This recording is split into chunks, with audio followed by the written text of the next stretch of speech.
Water in oceans, seas and rivers gets heated up by the sun and then turns into vapor. This process is what is known as evaporation.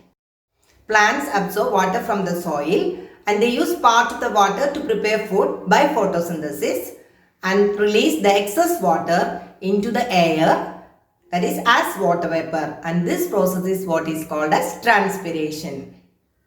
Water vapor rises in the air and turn into tiny droplets and these tiny droplets comes together to form clouds. And this process is what is known as condensation.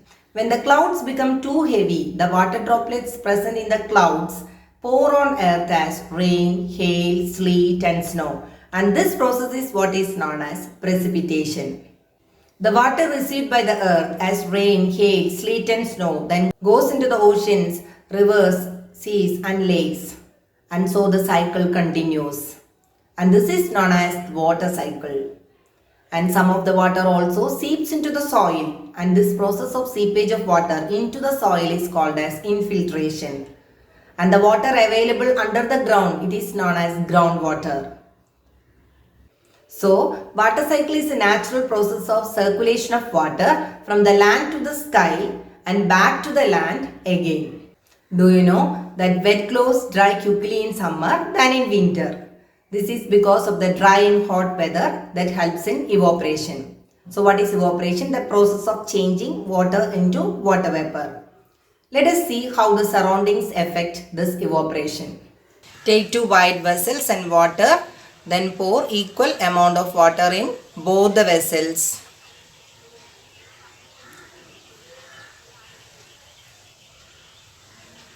Then keep one of the vessel in the sunlight and the other vessel is you can keep in the shade, that is indoors. Then compare the quantity of water in both the vessels. The water kept in the sun evaporates faster because water on receiving heat changes to water vapor, while the water in the vessel kept indoors being at a lower temperature evaporates much slowly.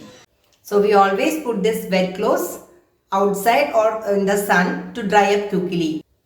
So this activity proves that evaporation takes place faster in sunlight than in shade.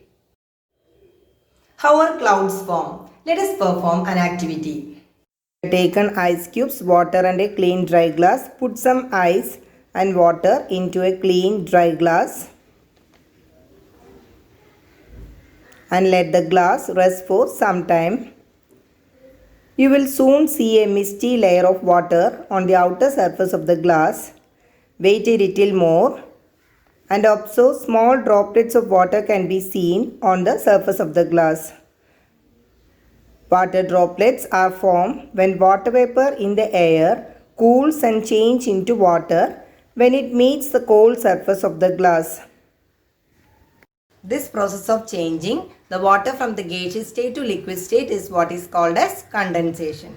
The process of condensation plays an important role in bringing water back to the surface of the earth. As we go higher and higher above the earth, the air gets cooler and cooler. At a particular height, the air becomes so cool that the water vapor present in the air turns into tiny drops called droplets. It is these tiny droplets that is remaining as floating in the air appear to us as clouds.